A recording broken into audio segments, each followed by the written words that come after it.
சாண்டில்யனின் கடல் புறா பாகம் 40. சேந்தன் காஞ்சனாதேவியின் கேள்விக்கு தெரியாது என்றான். காஞ்சனா வேகமாக கடற்கரைக்குச் சென்றாள். இளைய பல்லவன் மற்ற மாலுமிகளுடன் கராரத்தை தாக்குவது பற்றி விவாதம் செய்து கொண்டிருந்தான். இளைய பல்லவனிடம் கோபமாக நெருங்கினாள். அவன் அவள் கோபத்தை ரசித்தான். உங்களை வெறுக்கிறேன் என்றாள்.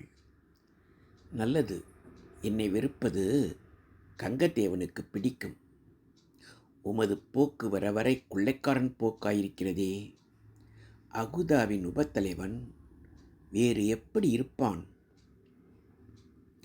நீங்கள் கடாரத்தை கொள்ளையிடப் போவது உண்மைதானா? ஆம், அதுதான் உத்தேசம். இதை என்னிடம் சொல்ல உங்களுக்கு என்ன துணிச்சல்? நான் கடாரத்தின் என்று காஞ்சனாதேவி சொல்லும் முன் அவள் வாயை பொத்தினான். போதும், நிறுத்து மஞ்சளழகி என்று கத்தினான். எதிரே கங்கத்தேவன் வந்து கொண்டிருந்தான். காஞ்சனாதேவி அந்த இடத்தை விட்டு வேகமாக தன் அறையை நோக்கி ஓடினாள். கங்கத்தேவன் மஞ்சளழகியை விழுங்குவது போல பார்த்து கொண்டிருந்தான். மஞ்சளழகி நல்ல அழகிதான் இளைய பல்லவரே. பெண்ணுக்கு அழகு மட்டும் பிரயோஜனமில்லை கங்கதேவரே. அடக்கம் வேண்டும். ஆண்கள் பேசிக்கொண்டிருக்கும் இந்த இடத்துக்கு ஒரு பெண் வரலாமா? சில பெண்கள் இப்படிதான் நடந்து கொள்வார்கள். நாம் தாம் பொறுத்து கொள்ள வேண்டும். சரி, அதை விட்டு தள்ளுங்கள். கடாரத்தை கொள்ளையிட என்ன திட்டம் வைத்திருக்கிறீர்கள்? நீங்கள்தான் தலைமையேற்று நடத்திய வேண்டும். அதை உங்கள் மாலுமிகளிடம் சொல்லுங்கள். என் மாலுமிகளே, இனி என் நண்பர் இளைய பல்லவர் சொல்லிதான் நீங்கள் கேட்க வேண்டும். சரியா? அப்படியே ஆகட்டும் தலைவரே. நண்பரே, என்னை பற்றிய ஒரு ரகசியம் உம்மிடம் சொல்ல வேண்டும். ரகசியமா? ஆம்.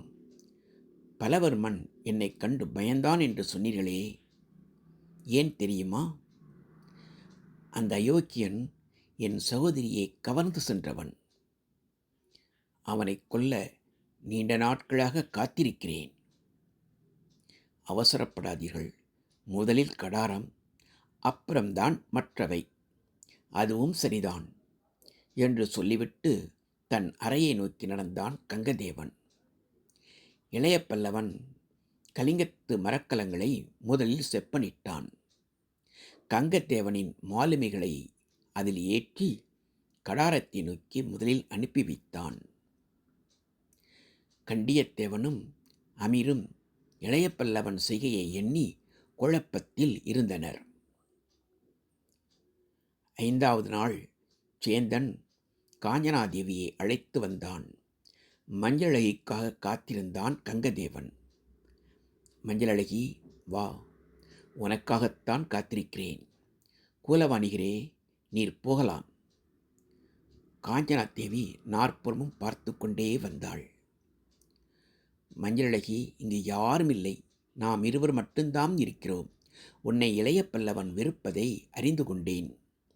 யார் சொன்னது? இளைய பல்லவனே சொன்னான். இளைய பல்லவரே சொன்னார். ஆம், காரணமும் சொன்னான். நீ விடாமல் அவனை சுற்றுகிறாயாம். அப்படி சுற்றும் பெண்களை அவனுக்கு பிடிப்பது இல்லையாம்.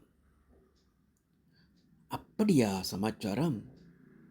நிற்காதே, உட்கார். அவள் சற்று தள்ளி உட்கார்ந்தாள். உன்னை நான் அடைவதில் அவனுக்கு ஆட்சேபனை இல்லை என்பதையும் நான் புரிந்து கொண்டேன். இதையும் அவரே சொன்னாரா? இல்லை, உங்கள் ஊகமா? ஊகம்தான். நான் யார் தெரியுமா? நீ மஞ்சளழகி, பலவர்மன் வளர்ப்பு மகள். என் இஷ்டத்துக்கு இணங்கி வந்திருக்கிறாய். இல்லையடா முட்டாள் என்று சொல்லிக்கொண்டே போர்த்தியிருந்த போர்வையை நீக்கினாள். தொடரும்.